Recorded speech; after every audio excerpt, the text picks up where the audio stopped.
Good evening, ladies and gentlemen, and I'd like to call our Board of City Commissioners meeting for February the 1st to order. I'm going to interrupt something right here and say that we have a beautiful young guest back here in the seat.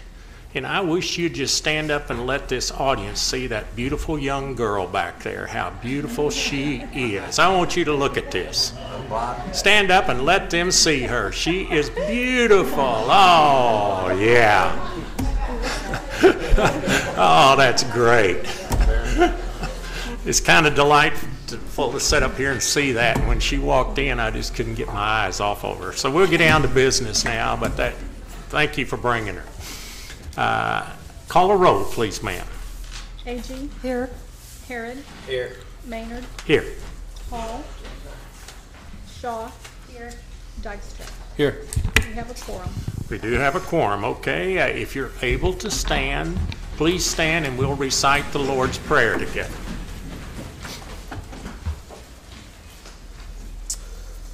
Our Father, who art in heaven, hallowed be thy name. Thy kingdom come, thy will be done, on earth as it is in heaven.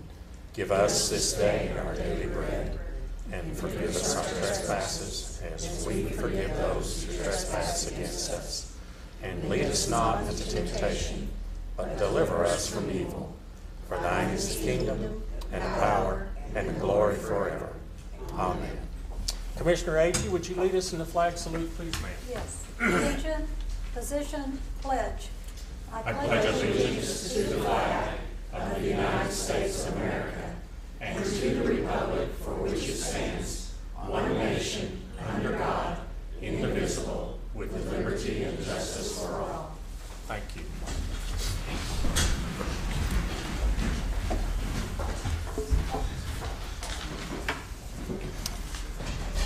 Item number 1 on our agenda is consider approval of the consent agenda. Mayor, I have a couple of items I'd like to pull for discussion tonight. Okay. Items 1C and 1H. What now? C and H. And H. Okay, we need to vote on that. Pull those. I move we adopt the other items on the consent agenda. So moved. Well, we have a motion. Do you have a second? Second. Okay. Let's vote.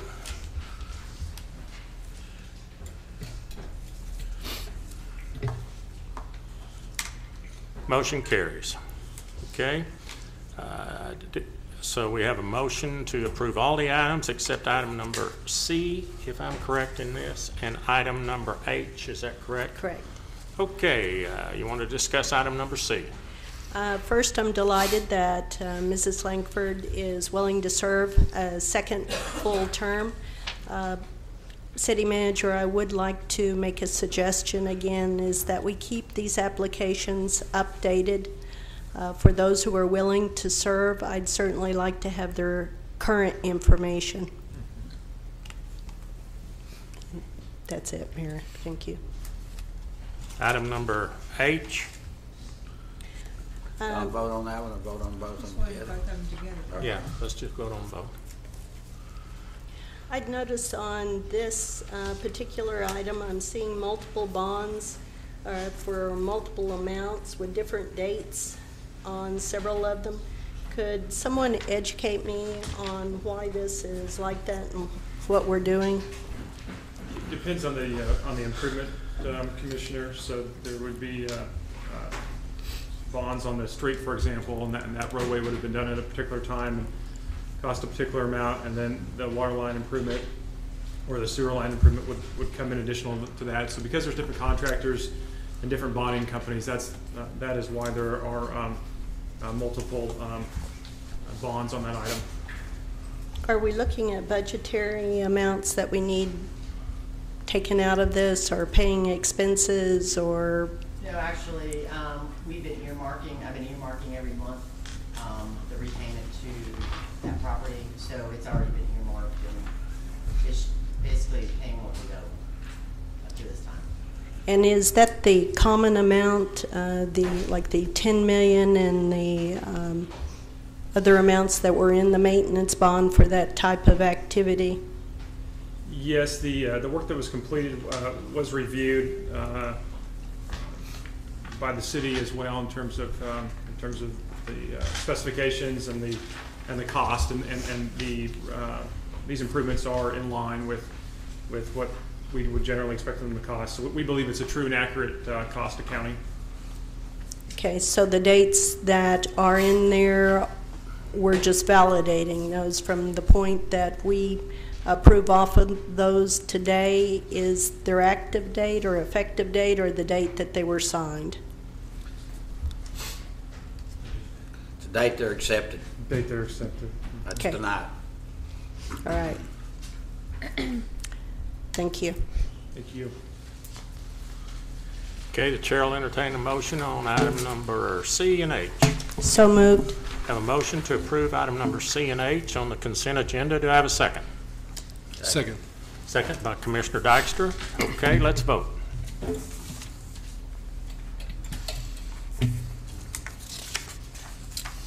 Motion carries.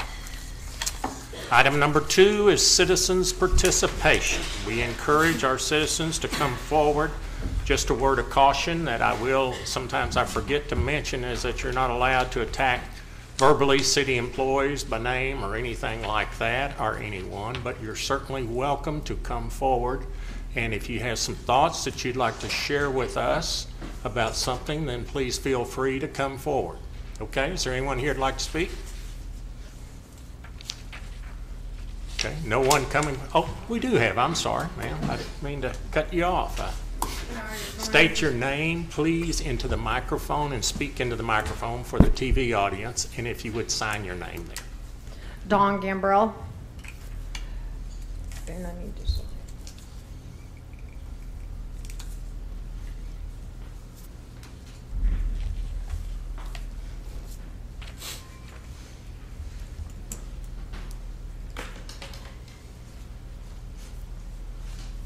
Okay.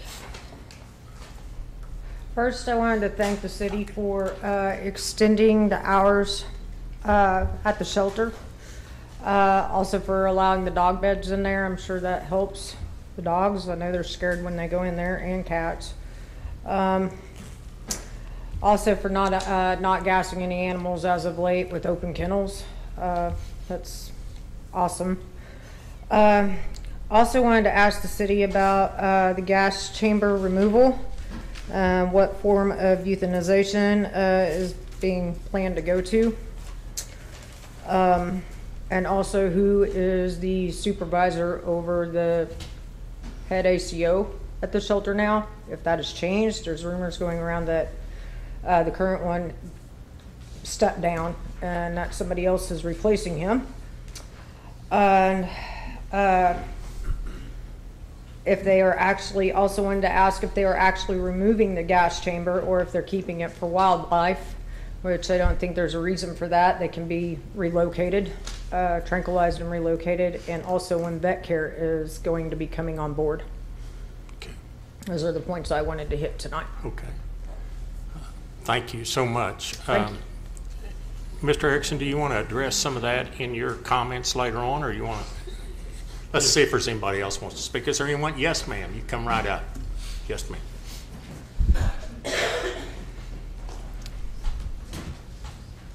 My name is Sheila Hill. You can tilt that microphone down, Sheila, if you have to. There we go.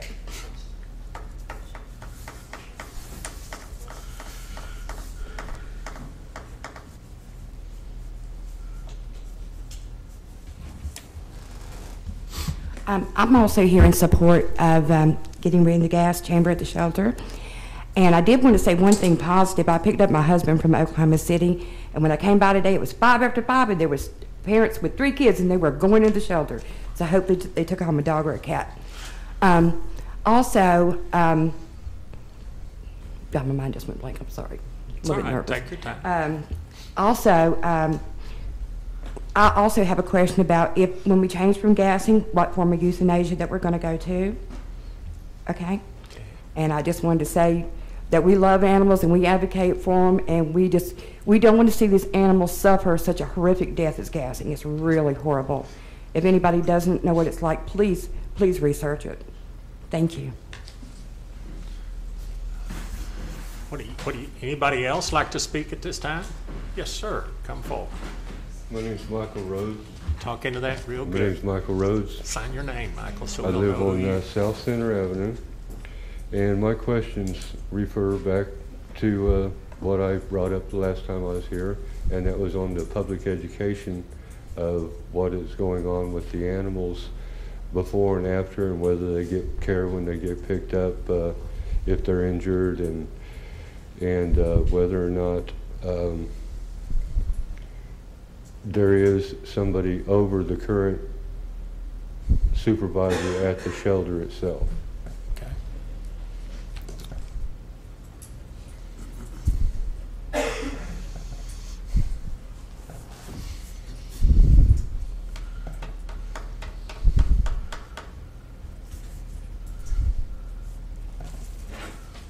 Thank you very much.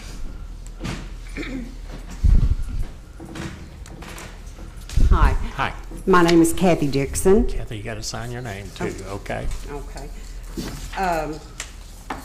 I would like to say thank you for keeping the shelter open longer hours. I've been in Arizona with my grandkids, and I was so hopeful. I believe it was the 7th of the month whenever we were here discussing and speaking about the animals, and this gentleman here said that he read something that said that the gas chamber would be gone by February, and I thought that was all handled, but I was very upset then when I found out that Friday after coming to the meeting, my first city meeting, that 3 animals had been killed. And I don't know if it was retaliation for people speaking or what. And I would like to know who is responsible for the animal shelter. Yes. And like I said, I was very hopeful. We spoke to people out in the hall from the city, and was very hopeful and thought, okay, things are going to change. And it changed all right. 3 animals were killed when it had been several months since any others had died.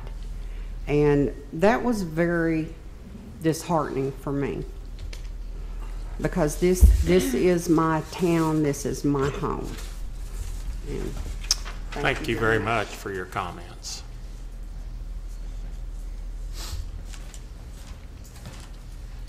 I don't know. Justin, will you address that in your Yes, report? sir. Okay. Now, once again, anyone else like to speak to us? I will tell you, we appreciate you making those comments, and sometimes we're informed of things that we're not aware of. And there's been a lot of discussion going on since you people first came, and I will tell you that you'll hear a little bit later in our city manager's report some things that are going on. Anyone else want to speak on any other matter? Okay, if not, then I will close the citizens' participation and move on to a presentation by the city manager to Employee of the Month, Joshua Keimer. Joshua, please come up. Oh, that's a guy that's got that little girl. Yeah. Mr. Mayor, Commissioners, it gives me great pleasure to award the Employee of the Month for February to Joshua Keimer. He has worked for the Parks Department since July of 2014. Working for the city has been wonderful, but a different experience than he had previously when he worked in the restaurant business for 6 years, but eventually grew tired of cooking and wanted to find a career that would allow him to work outdoors and learn new trades and also be home with his family, who we saw tonight. His family consists of his wife and their beautiful 2-year-old daughter and 2 dogs. He enjoys weekends helping his mom or spending time with family and teaching his daughter different things. Just a little side note about Josh. During his 7th grade year, his science project was nominated for the Youth Scientist award sponsored by the Discovery Channel, and he was also nominated and accepted as a People to People Student Ambassador, giving him the opportunity to go to Australia. So quite an accomplishment there. Josh has kept the spirit to do well in each endeavor that he does while filling in as custodian at City Hall. He always has a very good attitude and never complains that something is not his job, just very eager to do whatever is needed at the time. Very helpful and speaks to customers with respect and willingness to assist. And so with that, thank you so much for your service, sir. I have a certificate and an award here for you. Thank you, sir.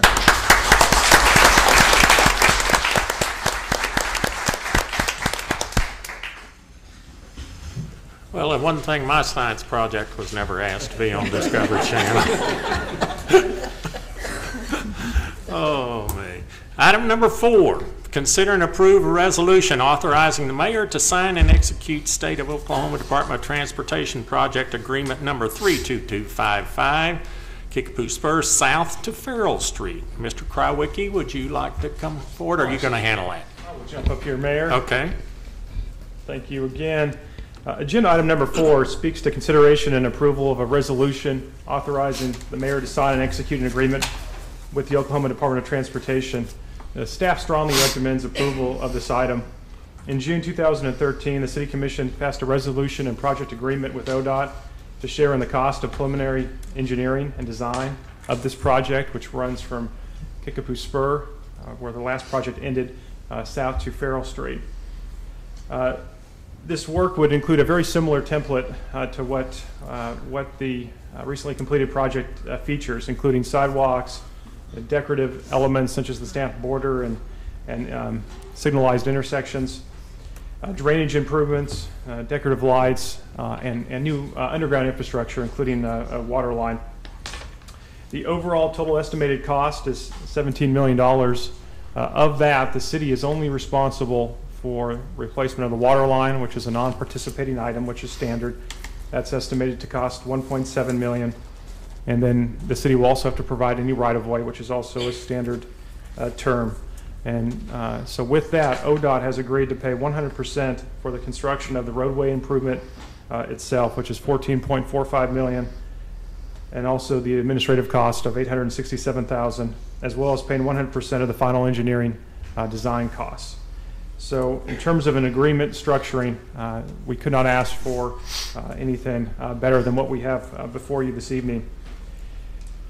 As part of this agreement, some roads presently on the state highway system will be removed, meaning that the city would resume responsibility. This is also a fairly standard clause and one that we've had before with other projects. ODOT policy, however, does dictate that any such transferred roads have to meet minimum design standards and be in good condition. And so any of those roadways that we assume control of after various phases of the projects are done will be delivered to us in a way where we won't have any extensive maintenance costs for many years to come. Before I answer any questions, I'd like to thank several individuals specifically for their work on this substantial and significant endeavor. Mr. Danny Overland is in the audience tonight. He's a Shawnee resident and a District 3 representative on the Oklahoma Transportation Commission. He was appointed by Governor Henry and reappointed by Governor Fallin in 2011. He's been instrumental in this project. He's served with distinction on the Transportation Commission for 13 years, and we're really fortunate to have him behind this project. And he's been such a supporter of all Shawnee transportation initiatives, certainly during his tenure on the Transportation Commission. Also very fortunate to have in the audience Mr. Phil Tomlinson, who is the former Oklahoma Secretary of Transportation from 2003 to 2009, and Director of the Oklahoma Turnpike Authority from 2005 to 2009. And he's also been very instrumental in numerous transportation initiatives in Shawnee. And on a more recent note, he served on the Shawnee Pool Committee. And so we also have him to thank for raising the matching funds that we used to match the Avitas grant and to allow us to have the fantastic aquatic facility that we have. Also in the audience is District 3 engineer Kevin Bloss, and Kevin has helped city staff work out the details of this agreement, and he's been very, very helpful. Of course, also would like to extend a thank you to ODOT Executive Director Michael Patterson, as well as Secretary of Transportation Gary Ridley, for all of their help on this project and other Shawnee projects. And I'd be remiss without also mentioning City Engineer John Krywicki for his work on the agreement. These things take time to put together, and they're also predicated upon a history of working well together on different projects. And with John's tenure here at the city, he's been involved in every major transportation project for 20 plus years, and so much credit to him as well. And with that, Mr. Mayor and Commissioners, I'd be happy to answer any questions that you have about the agreement. I had go ahead. I was just curious. I think this is a wonderful agreement. I think that goes without saying. But I was just wondering about the right-of-way acquisition. Do you have any idea at this point how much that's going to cost or what you're going to have to acquire? This is the part where I turn to John Krywicki and say, John, do we have any idea? We don't know the exact dollar value cost because, of course, the properties will have to be appraised. But in comparison, our total cost on right-of-way and right-of-way acquisition on the north part is about $1.3 million. Okay. And I kind of think it's probably going to be in that range or a little bit less because we require extensive easements for relocation of OTD facilities. So Okay. you're right there. Thank you, John. The question I have is, I'd noticed that there was 3, I guess, phases or pieces of this. Are all of those going to be funded in one fiscal year, or how does that work?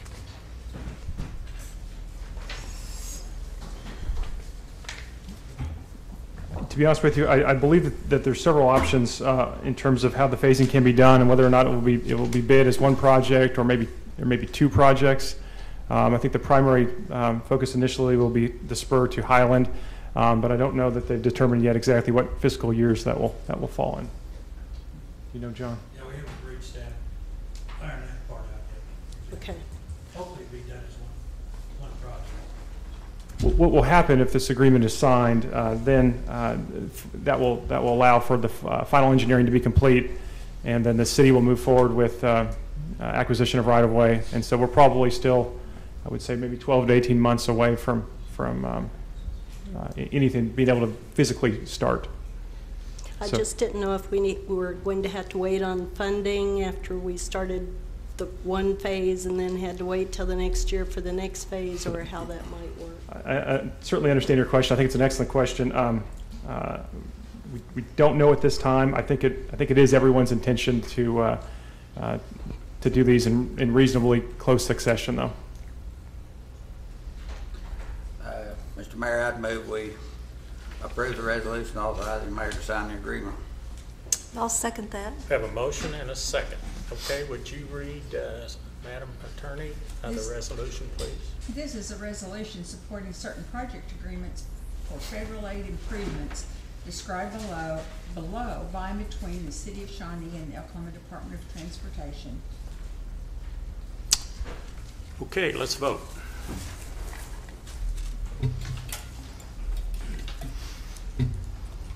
Motion carries. Before we leave this item, gang, I got to do this. I've got to ask the 4 gentlemen that have done so much work for our roads and everything in this city. When you drive down Kickapoo and all this, and if you would just please stand and everybody know who this is. Kevin, if you would stand, and Danny and Phil, and John, you stand with them because of your work. I want to tell you, thank you so much.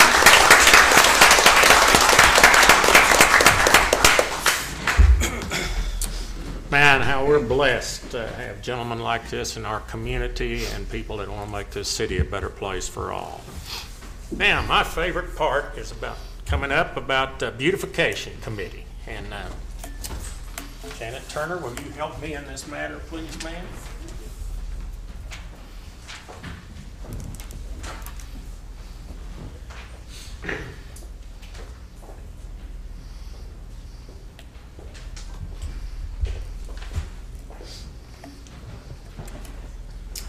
I will tell you that when I came in office, I was kind of hung up on we've got to clean this place up.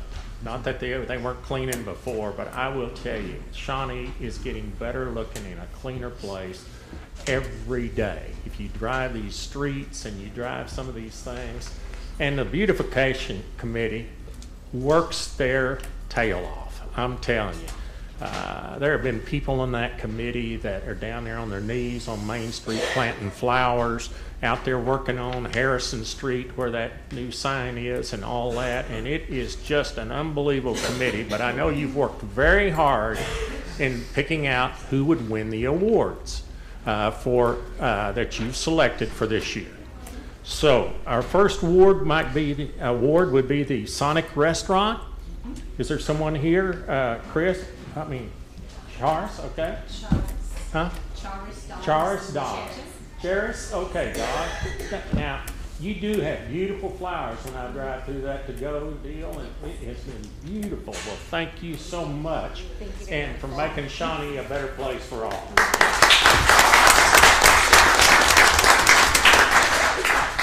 Our next award is the New Business Award. Family Dental of Shawnee, 19 Interstate Parkway. Robert Simpson, are you here, sir? Guess he's not here. Okay, I'll let you deliver that thing. Our next award is Barbara Calamese. Look at here. 2000 North Broadway. I know where that house is. That's the old Frank Buck house, right? You're third owner, huh? Well, thank you. It is a beautiful yard, and thank you. It's a busy intersection, and thank you so much. And you're getting a nice sign, and you know, display that very proudly in your yard. And I hope a lot of people call down here and say, how can I get one of those signs?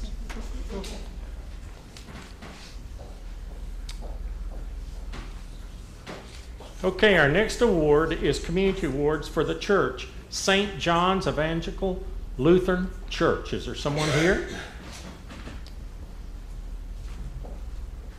3610 North Union. It is a beautiful place. Thank you so much for what you do in making it a beautiful place. Get this sign before you take that picture in front of them. Your gardens over there, your gardens are just gorgeous. Yeah. Thank you very much.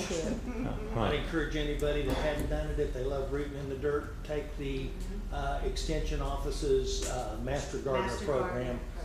Very much worth it. Well, great. Thank you both. Much. Thank you all so much for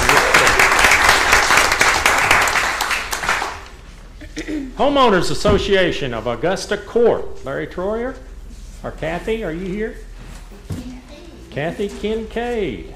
How great, Kathy. We got to get her sign over here. We have a duplication this time because we have two people with the Civic. So after they get done with it for a while, we'll bring it over to the gardens over at your place. You'll get it last, and they'll be sad that they don't have it. We will proudly display it. Thank you. You bet. Thank you so much. I believe that's it, isn't it? Okay. Thanks again to the Beautification Committee and to each and every one of you that are making Shawnee a more beautiful place. Thank you.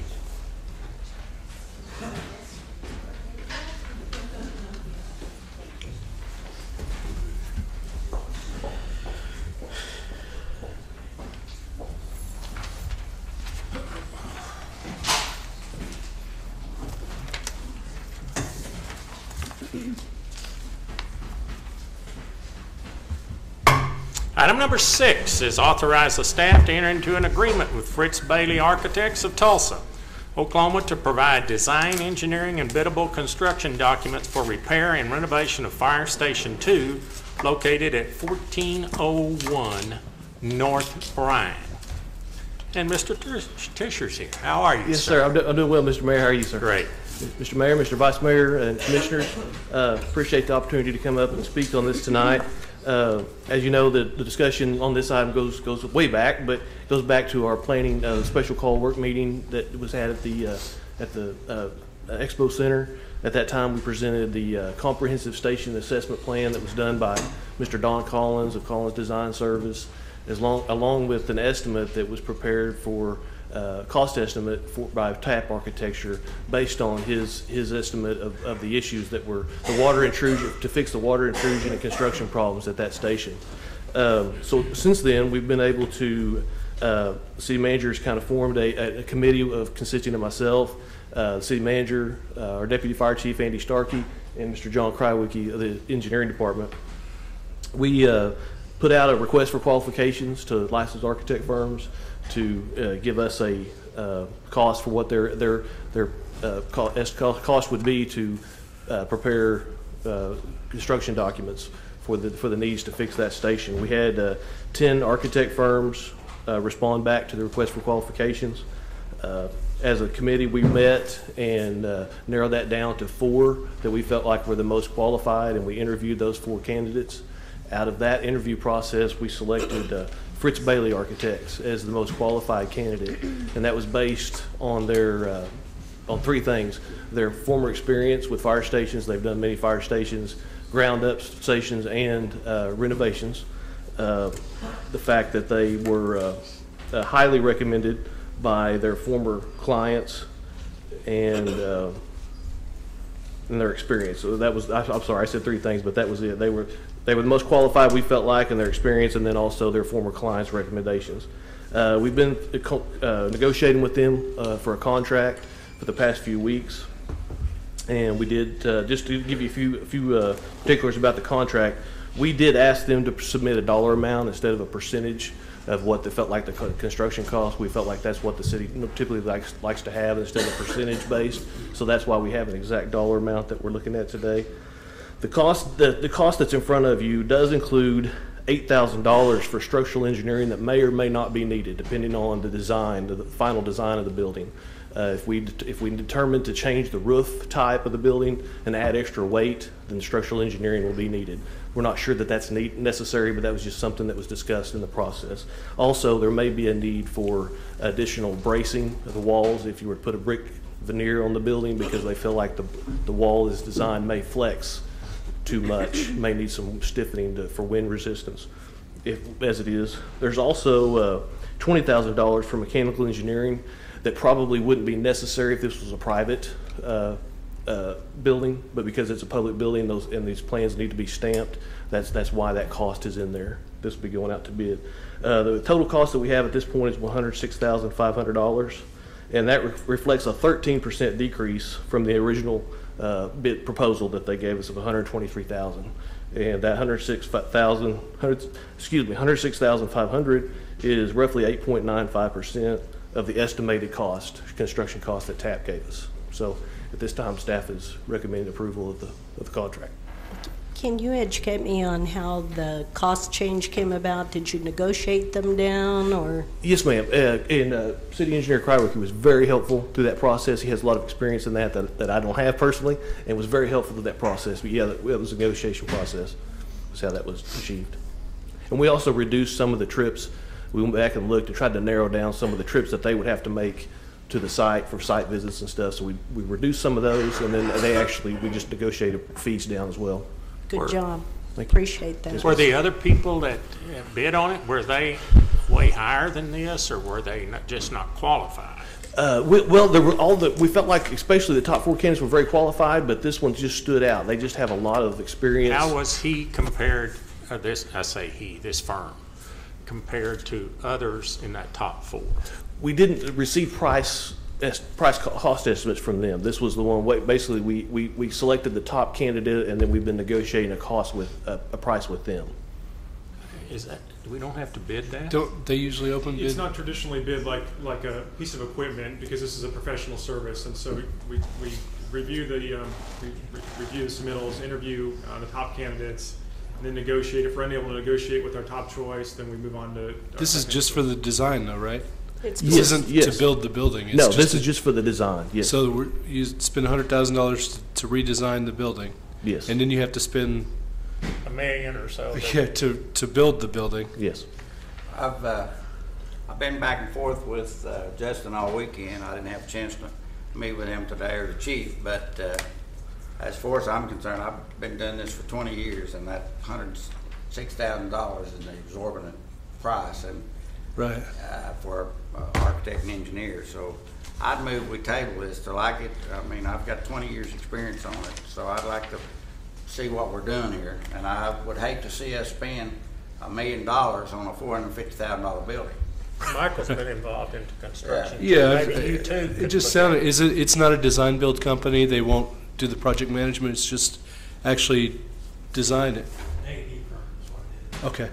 They're doing construction management. Yes, they are doing construction management. But, yeah, but they're not You went through performing the build. requests for qualifications on this, correct? Yes, ma'am. And so you looked at those kind of items initially, and Mr. Krywick, you really looked at the cost and negotiated those. And I've worked in contracting for 2 decades, and I know A&E costs can be exorbitant at times, according to the firm and what they construct for you and what they do. So I couldn't approve of tabling this. I see that cost as very. I mean, if we're gonna spend $1 million, you can get a new fire station for $1 million. Right. Can't you, Michael? Well, I would say so. I hope so. did the research. The average fire station runs between $150 and $250 per square foot. You can build a, for $1.3 million, you can build a new fire station. And but like I say, I hate to spend $1 million on a $450,000 station. And you can't extend it very much because you don't have room. You don't have the property north or south or line to Bryan or east. Yeah, we probably ought to, I don't know. I'm totally opposed to spending $106,000 for an architect. I just got through the $1.2 million project in Oklahoma City. We did on construction management. We took, a building completely renovated, tore everything else, sprinkler system and everything else, and it was $1.2 million, and the architect fee was $45,000. And we redesigned the roof and put new air conditioners on it and stuff like that. So Is there any special design that has to be taken into consideration because it's a fire station rather than? There are special considerations, yes, ma'am. Yeah, there are I was special. involved in the original construction, And you had to look at, what you had their existing plan and try to redevelop and look at the water and a lot of special conditions that were there. Is that what I'm hearing, Mr. Krywick? And Yes, ma'am. There's my understanding is, and John maybe will speak better to you than I can, but there's some engineering things because of the building. For them to sign off on it, since they're going to come in and work on it, the engineers need to come in and kind of make sure that the structure is sound, that it's okay to build on. So that's where some of the engineering costs come in. Our numbers that I've seen here, we have a fire station consultant that we've worked with, and his numbers basically anywhere between $225 and $250 a square foot is what he's saying for a new fire station. But that's what I'm saying. well, I'm always about looking at the cost. So Sure. if we could maybe revisit it and just to reassure, I guess, the vice mayor and Sure. Yes, Yeah, ma'am. can you send us some of the work that they've done and Maybe y'all ought to just see see if you could some- get together with them and just sit around the table. You, That'd be fine, but that's what I'm- Michael I and ain't James and support it them. the way it's written. And you might be able, since you guys have been in construction, you know a lot more than I do. I have to kind of rely on you two. And along with the group here, and I don't I think wasn't an anybody's engineer and saying. architect, but and I don't think it we're does saying sound high, though. It It's does not a sound bad deal. All we're just saying is that if we could feel real comfortable in spending the taxpayers' money Sure. for that, and I think that's what I'm hearing with this group. So do you I'm- want to table this until the That's next what I meeting? recommend, so that, and again, I was tied up all day today. I didn't try to make an appointment with Justin because I knew I was out of town all day. Well, you got 2 weeks, both of you, not to be tied up. Okay, I second it. We'll shelve it until later, or do we need to? Fair enough. We need to move and to. Okay, I Table it second. till the next meeting. Okay, so thank you so much, and thanks all of you for your hard work. I just think, Just table it. yeah, wait a minute, we need a motion on it. I moved. Got it. We got a motion by Vice Yeah, I'll Mayor second Harrod it. and a second by Commissioner Dykstra, okay? Let's vote.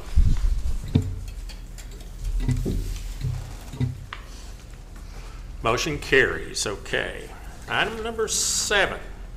Mr. Mayor, this item could also be tabled until the next meeting. This one's tabled too, okay. Item number 8. You need a motion on that, Mary Ann? Do you? Need a motion. Okay, I'm sorry. So moved. Have a motion, Vice Mayor Harrod. Do we have a second to table it? Second. Second by Commissioner Dykstra. Let's vote.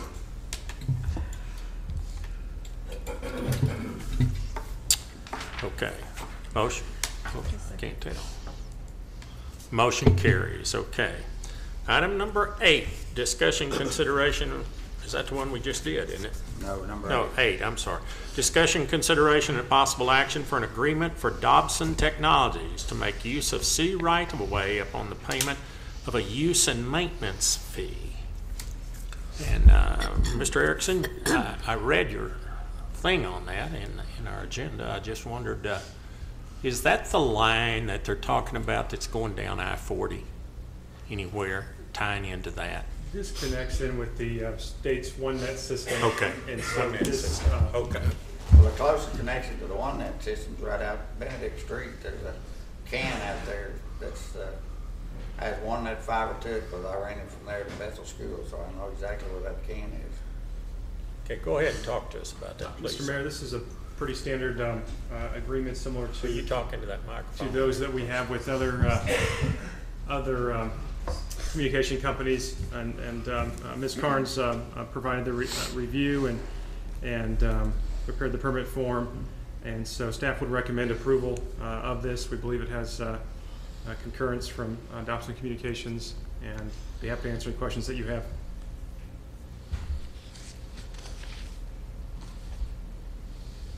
You're recommending that we approve it, right? Yes, sir. That's what I read, okay. I move we approve the agreement. I work for Dobson, they're a good company. Have a motion to approve. Do we have a second? I'll second it. Commissioner Agee seconded it. Let's vote.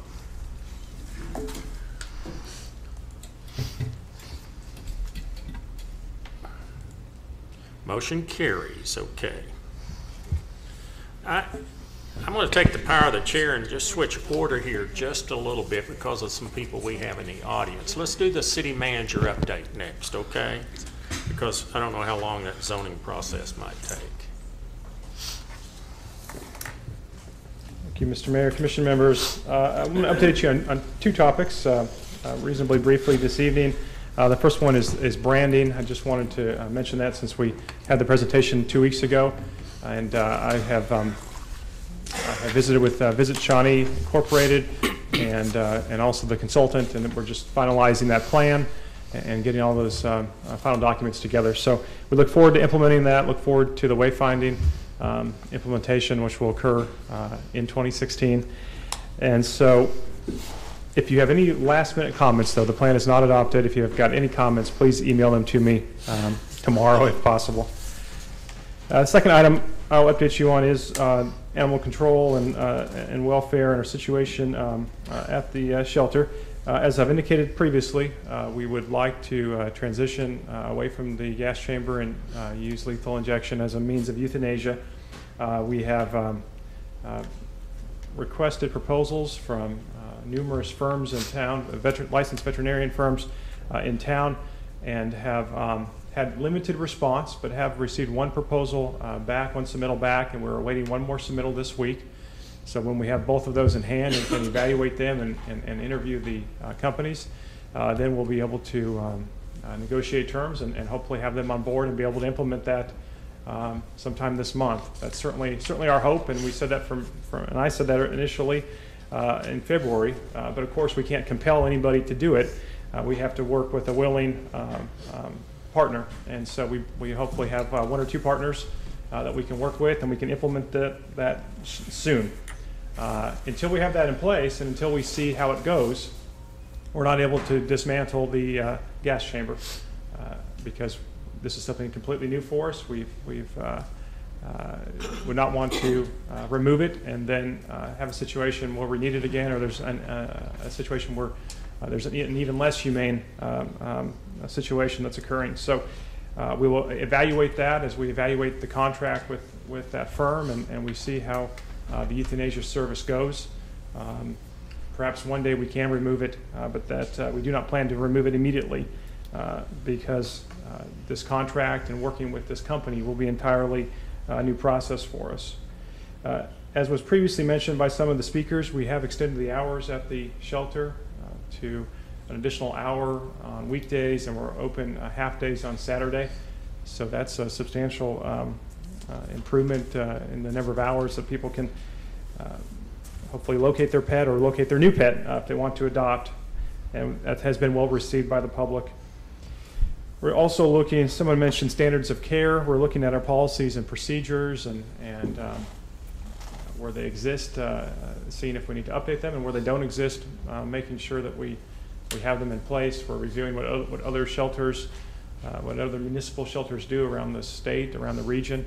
We've been to and spoken to Midwest City. We've been to Norman recently, staff has, and so we take this responsibility seriously and are continuing on down this path of improvement. We've made substantial changes already.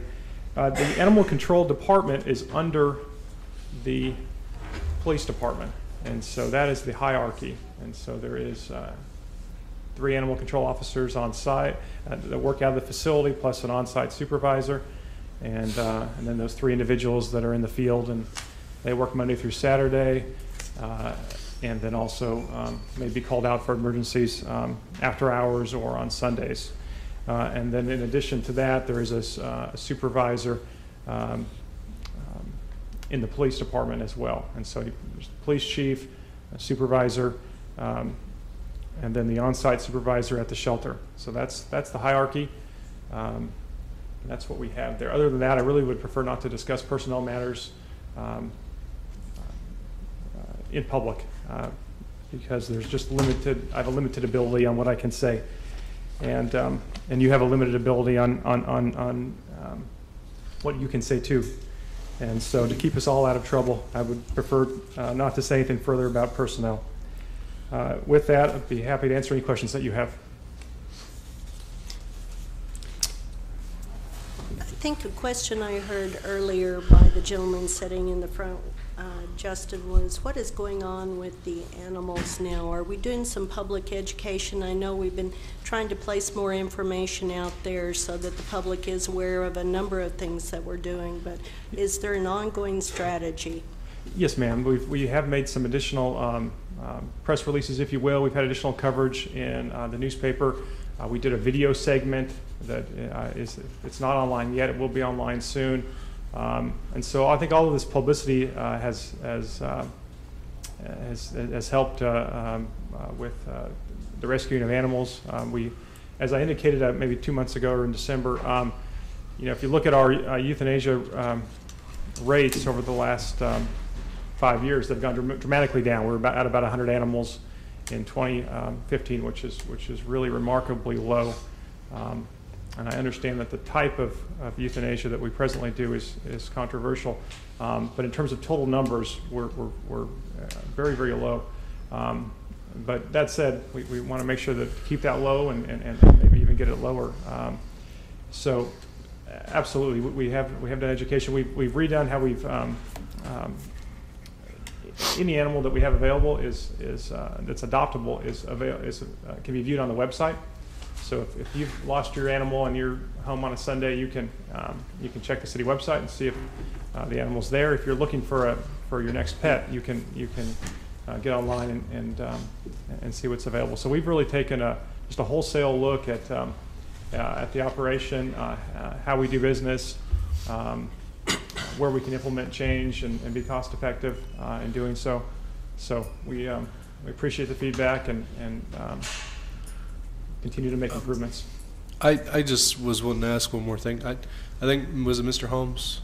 He mentioned it earlier. He was concerned about injured animals. Like, how are they being taken care of currently if you're still waiting on a vet to That's come? excellent question. What we're going to do in the contract with what I foresee is that whatever firm we utilize, and we may end up utilizing 2 because this is a 24-hour, 7-day-a-week operation. We probably need somebody on standby as well. But as part of that process, it's a collaborative effort. Well, they will also assist us as we request in terms of our policies and procedures and standards of care. And so, what I would say to you is that we want to get to a point where we are meeting or exceeding just core common levels of care. Right now, if we have an injured animal, if it's if it needs to be immediately euthanized, we certainly have that ability. And so we just simply, it's hard to give you a one-size-fits-all animal answer because it depends on the condition of the animal, what exactly is going on with it, how it's injured. It just depends on what the situation is. That said, again, we will look at that standard of care and what our procedure is, and work with the veterinarian or veterinarians that we are under contract with to make sure that we have a good, acceptable standard. Just have one quick question. How well are we funded in that department? Do we have plenty of money to do what we're talking about doing, or to move forward? Are we going to have to increase the budget next year? Okay. Increase in budget. And how are we feeding the animals? Do we get donations from the local mill or anything? Or? I think we do get some donations. We obviously work closely with numerous rescues. The animals are certainly cared for while they are in our care. Food, water, exercise. They have outside runs. Certainly. I think Purina in the city gives quite a bit to our dog shelter. I've been out there and seen it out there. Manufacturing in the city out in the north part of town. Anything else? Thank you. I would like to comment that the people out at the shelter, I called them one Saturday and had a big old dog. I left my back door open for my cat, but then he had a big old dog laying in the middle of the floor, and I didn't see him, so I almost stepped on him. And I called the animal control, and they said, well, so-and-so's looking for this animal, so they called them, and they came out, and the animal control people came out to make sure they got the animal, stuff like that. So they, every time I've called, they've always been very cooperative and make sure they take care of the dog. Good. Well, we can always, I guess, continue to do better. And that sounds to me like that's what the city manager and the staff have outlined a program and being pointed out by people. I will tell you to the people in the audience, having been in business myself, I can make things happen pretty quick.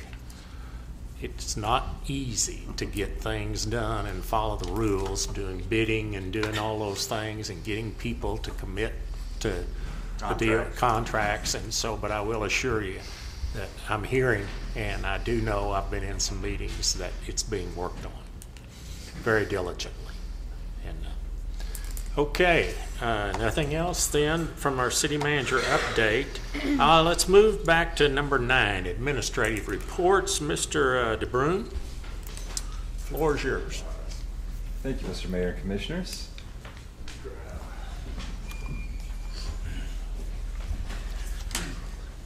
Got a couple slides here to show, but essentially what I'd like to do during this presentation, forgive me if you've heard some of this in the past, but I'd like to just go through the zoning process, how the city really starts with the application and how we kind of move through, how staff makes its opinions that eventually come forth between you here.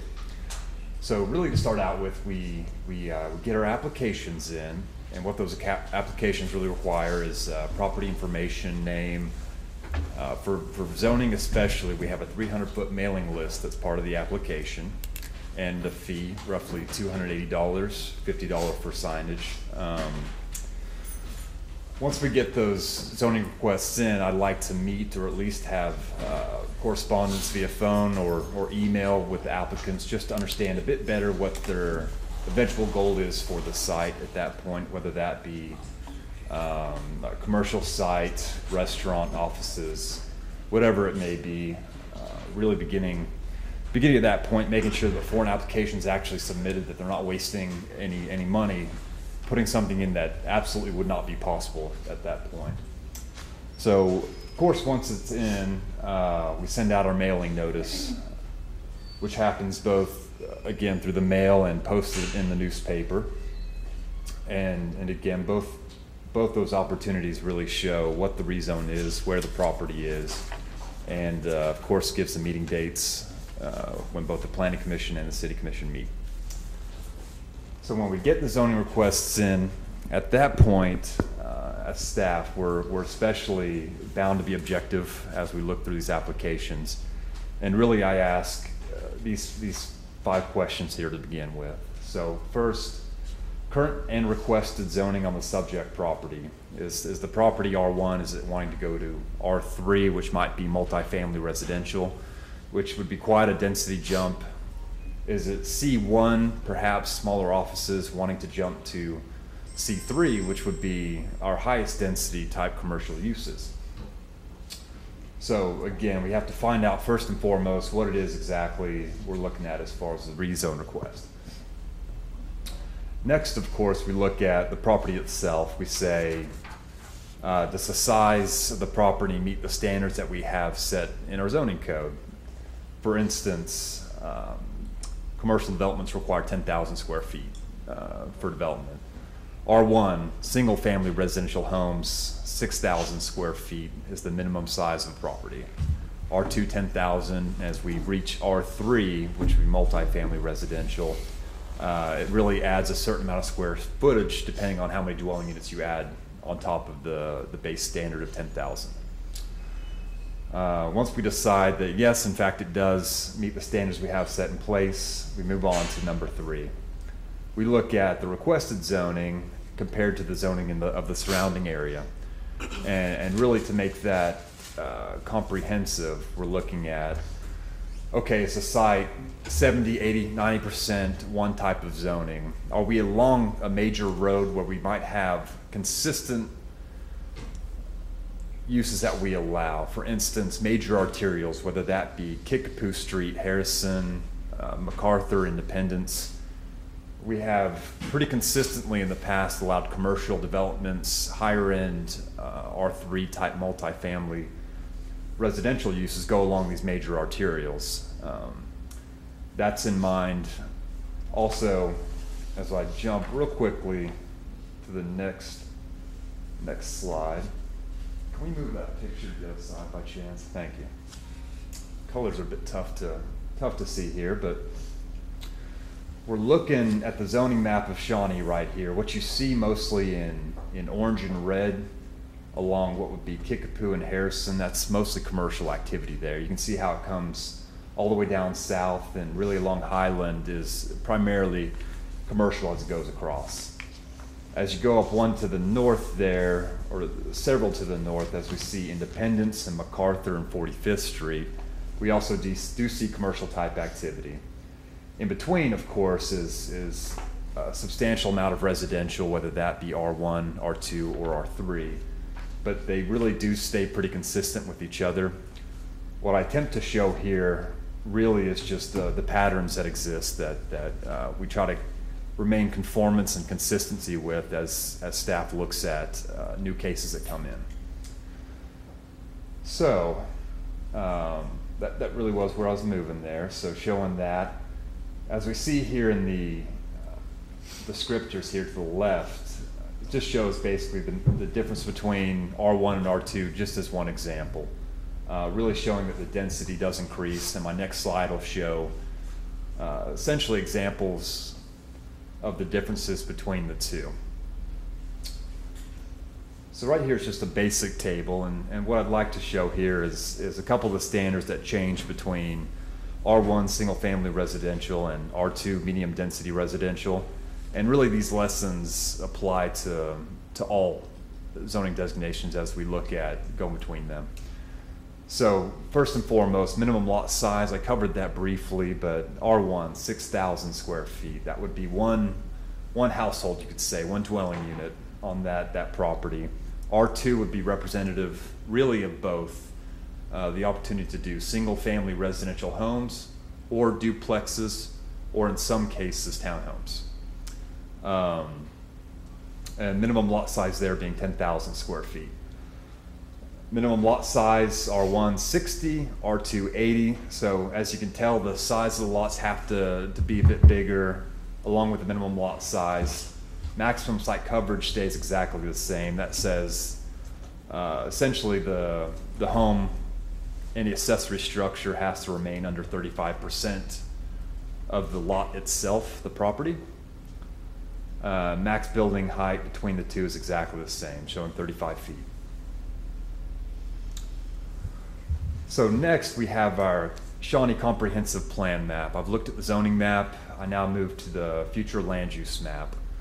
And quite similar to what we've seen in the zoning code, that same pattern really down Kickapoo and Harrison, commercial activity along the major arterials, and where it's yellow there would be what we consider residential through most of the really good portion of Shawnee. What I've added there is just a descriptor kind of with our example here. Within the residential category, conventional one-family detached dwellings represent the primary use, although two-family units such as duplexes and granny flats are acceptable throughout the area. When appropriate, other uses may include multifamily residential activity and neighborhood commercial.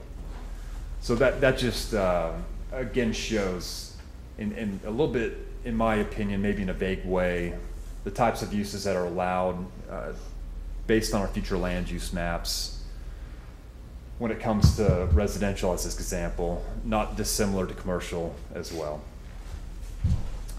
I'm showing one example here, again, between R1 and R2. I've just given two different property sizes, the first of which would be a bit smaller, just over an acre in size, and the next being about 11 or 12 acres in size, just showing really the density difference that you'd see between the two. So R1 in a size of 60,000 square feet, you'd be looking at 10 structures or 10 households. If we're looking at duplexes for R2, really is 6 structures and 12 households. So a difference of two households between those two there.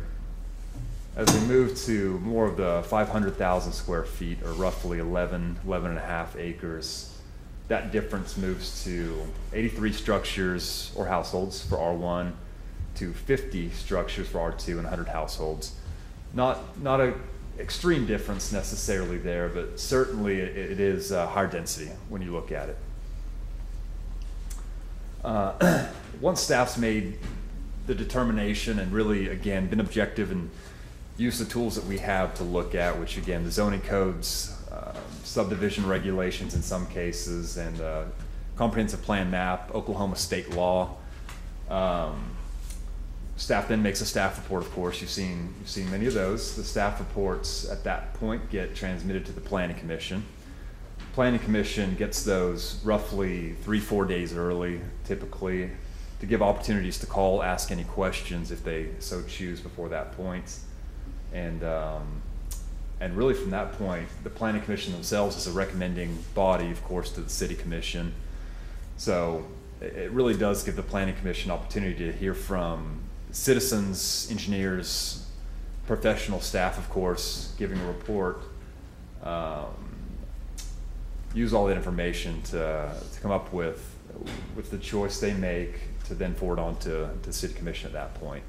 So again, as a recommending body, you do see, as City Commission, all of those within Shawnee, specifically, those do come to the City Commission at that point.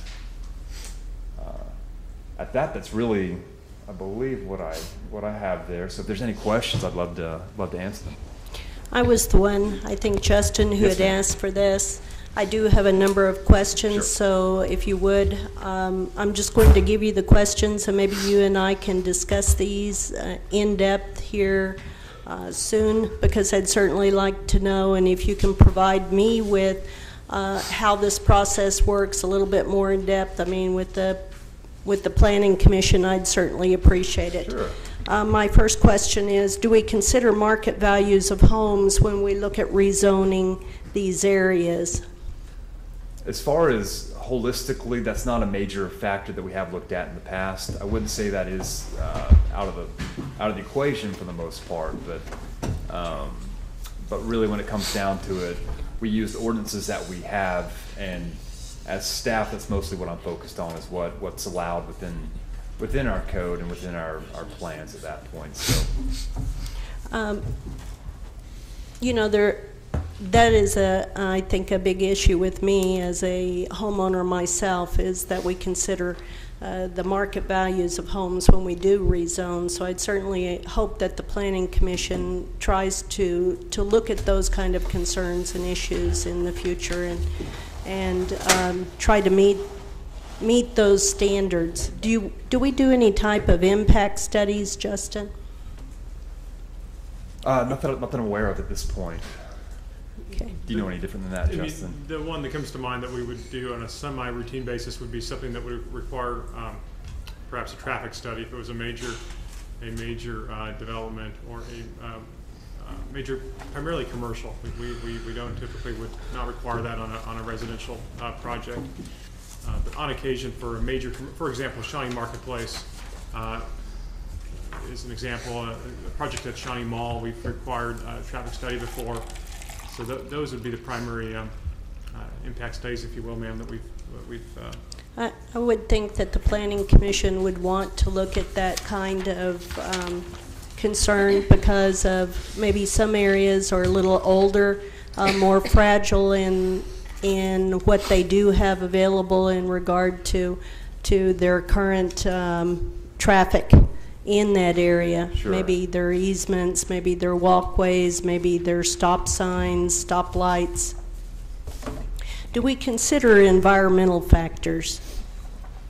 The one that comes to mind first and foremost would be, of course, stormwater detention. When it comes to any of those type of developments, that's done especially through the engineering department, but you'll hear that repeated a couple times as we move forward through the year, especially on platting procedures that we do require those that documentation to make sure that, as described, I believe previously, that any runoff that occurs leaves at the pre-development rate on those sites. That would be the major one that, as far as our standards allow us at this point, that's what we look at. And when we look to address that, is our answer to that to put it in concrete, to do our drainage, just to not look at gravel or some type of less environmentally impacted method? Do we consider other options Absolutely. that would be more eco-friendly? We do. We certainly do. In fact, I'd say more times than not, when you talk about retention and detention ponds, a lot of times those aren't concrete channels or concrete ponds at that point. Some of the larger ones that we might see here, honestly, in the next month or two, would be more representative of concrete channelization. But no, I wouldn't say that that's typical. Do we advocate for our constituents in these neighborhoods? Do we listen to them and try to resolve their concerns? Not necessarily take a proactive role with these engineers who are coming from out of the area, but truly considering those who are currently here in our neighborhoods who are concerned and who are already our neighbors and our friends and our homeowners. Sure, and we certainly do. And especially with any contentious type cases, we really do encourage personally the engineers to get with homeowners associations, any groups or anybody that feels slighted by any type of rezone. And when they do call, I do encourage anybody at those times. We do take protest letters that come in. I've corresponded many times with those that do submit those letters to try to resolve any issues before we do actually get to Planning Commission, especially if it's an issue with understanding or just kind of gaining some knowledge on what we look at really as city staff. Not to say that that's perfect by any means, but when you're talking about being objective, we're looking at both the citizens, we're looking at the people, the applicants attempting to develop on property and be fair really as we move forward from that point. When we get those type of situations, we have certain recourse that can kind of take effect at that point. If we can get developers, engineers to sit down, of course, with those that are protesting, oftentimes they do actually come to an agreement on things that can change, whether that's landscaping perhaps in the front on situations where one of the big fears might be how something will look once it's built. As we get to bigger neighborhoods, of course, we do have those requirements already set in place as far as landscape requirements and drainage and all that kind of put together. I hope that makes sense. It does. I guess I'm just looking at trying to find a process so that in case, say, that a constituent body is not in favor of the concern or the placement of a plat or whatever the action is that's going to occur in their neighborhood, if there's a process in place that they can find relief to where they feel like they can not necessarily vent, but certainly be constructive in getting the issue resolved in their favor, considering they live here in Shawnee. Sure. And I want to stress that very fact is that we have investors coming in, and I certainly appreciate that we have these investors coming in, but to me, we still have our constituents. We still have those people who live here that we need to consider first and foremost, in my opinion. Sure, sure. I'd like to add too there that what we have seen, especially a few times in the past, is really using that planning commission portion. Since notification does come out and the word spreads at that point through the mailing lists and posting in the paper, that we of course at that point do encourage anybody and everybody to come, because again, as staff, I don't make that final choice. As planning commission, they certainly don't make that final choice either at that point, but luckily we have those checks and balances to get to the point where we're at here.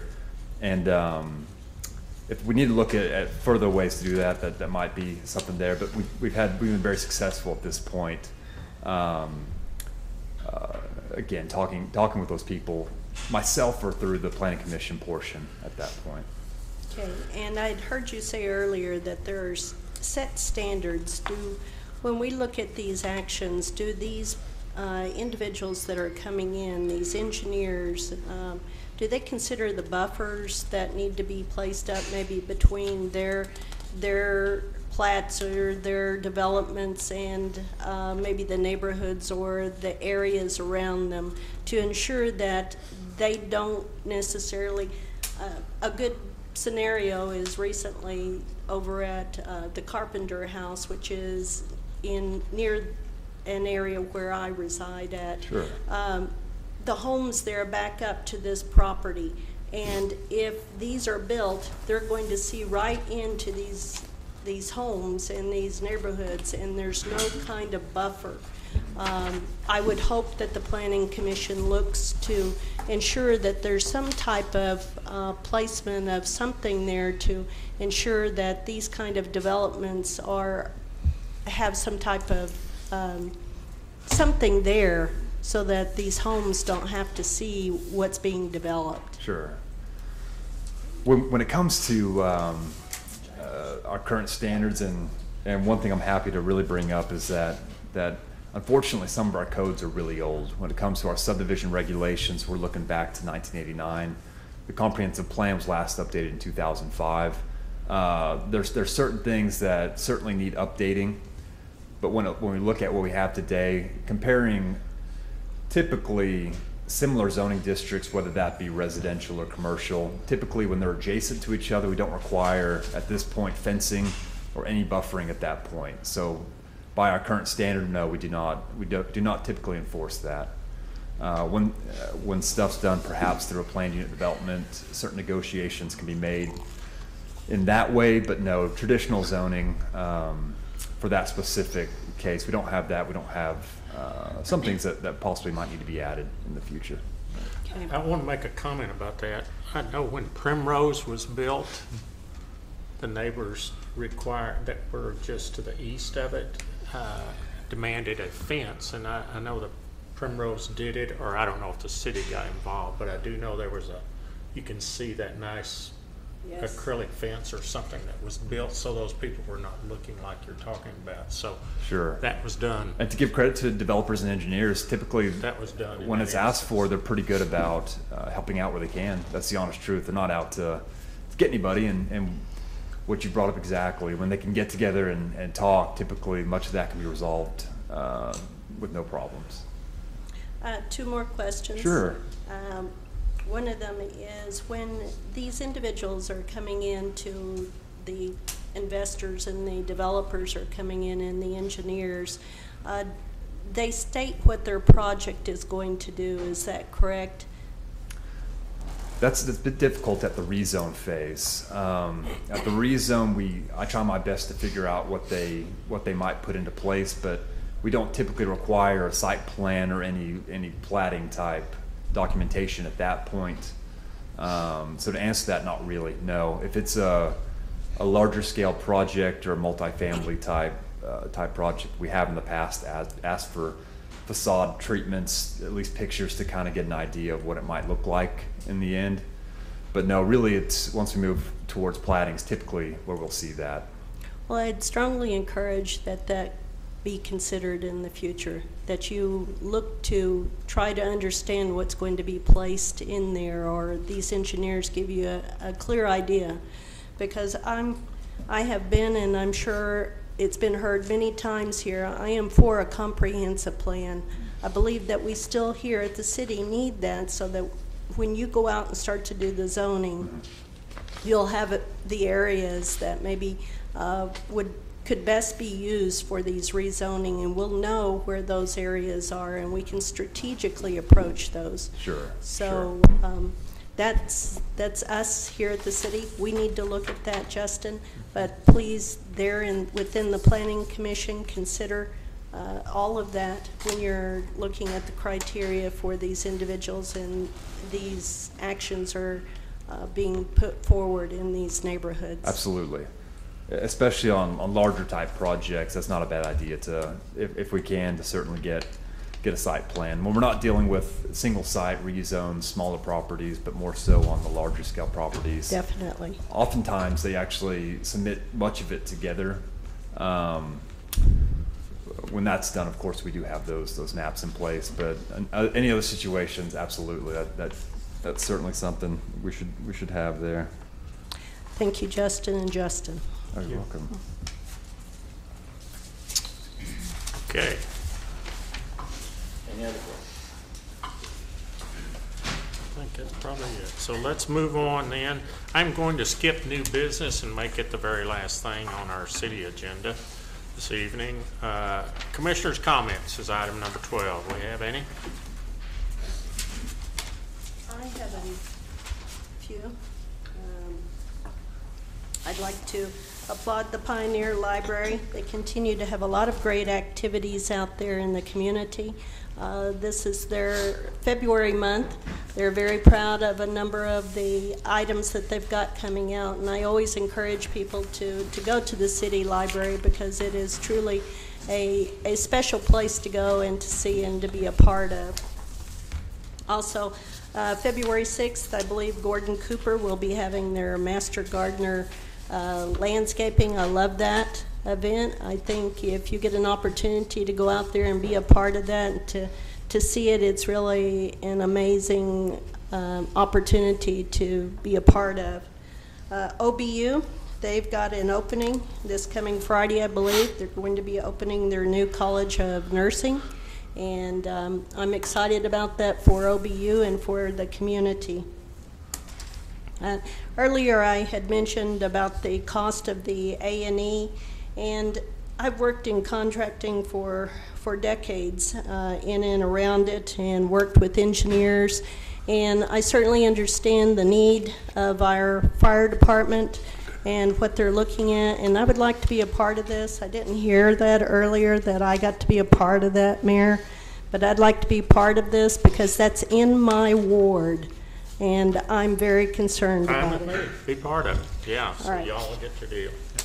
Thank you. Is that all? That's it. A couple of things is when we accepted these bonds and stuff, John, they worked all their punch lists and everything. Was that completed? Yes, that was one of the reasons why there were different Different dates on that. We waited until the whole project was completed before we brought the improvements to you at one time.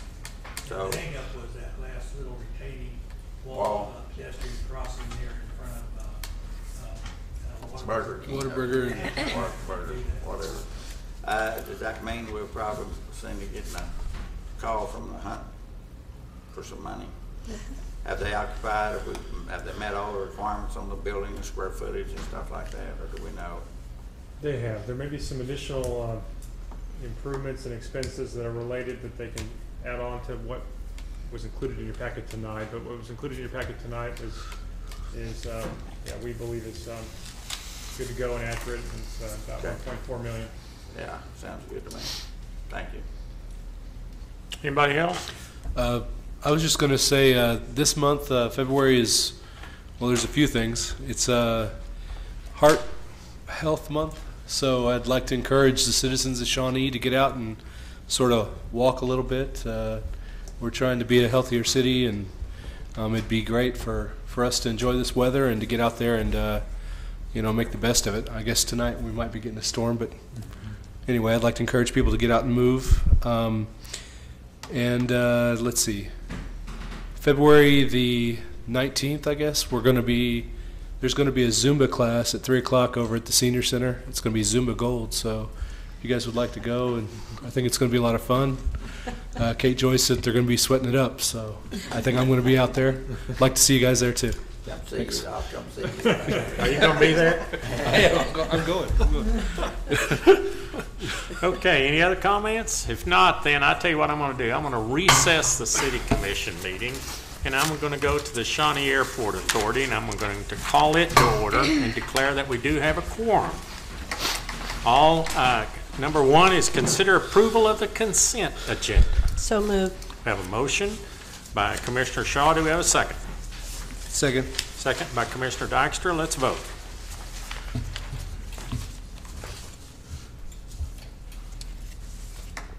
Motion carries. Any new business? No, sir.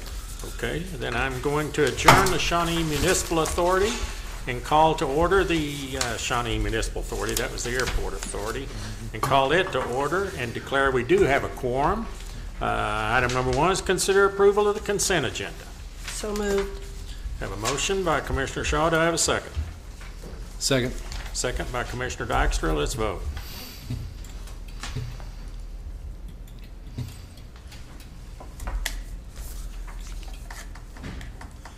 Motion carries. Okay, any new business? No, sir. Okay, then I'm going to return to the City Commission agenda and move to item number 11, which is new business. Do you have any new business, Mr. Erickson? Other than myself? Huh? Do you have any? No other new, no. No other? Okay. Item under the new business, the city attorney has requested an executive session under Title 25, Section 307, discussion of the employment, hiring, and appointment, promotion, demotion, discipline, or resignation of the city attorney. Chair will entertain a motion to go into executive session. So moved. I have a motion by Vice Mayor Hare. Do I have a second? Second. Second by Commissioner Dykstra. Okay. Vote. Let's vote. All in favor? You can say aye, but you got to push the button. Okay, we're going into executive session. Go anywhere, Lisa.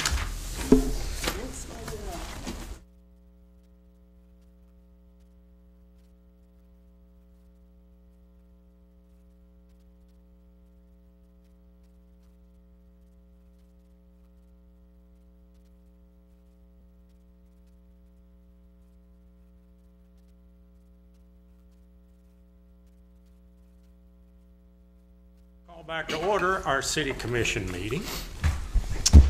And let's see, I need to clear out my paperwork here. I've got stuff stacked here. And discussion and consideration and possible actions on items discussed in executive session relating to the employment, hiring, appointment, promotion, demotion, disciplining, or resignation of the city attorney. Do you commissioners have any comments or anything? Action? Yes. Okay.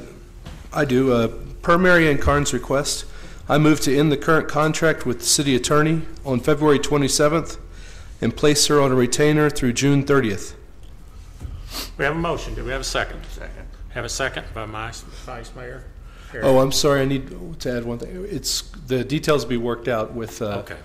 Commissioner Agee and the mayor. Okay. We have a motion and a second. Let's vote. It's not blinking. No. Yeah, it is now. Motion carries.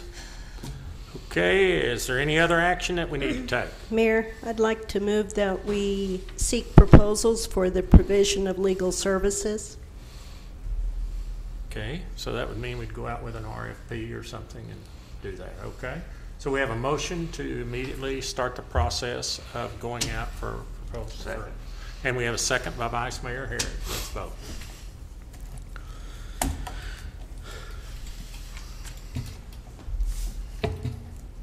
Motion carries. Ladies and gentlemen, thank you for your service tonight, and thank you to each and every one of you city employees, and we will be adjourned.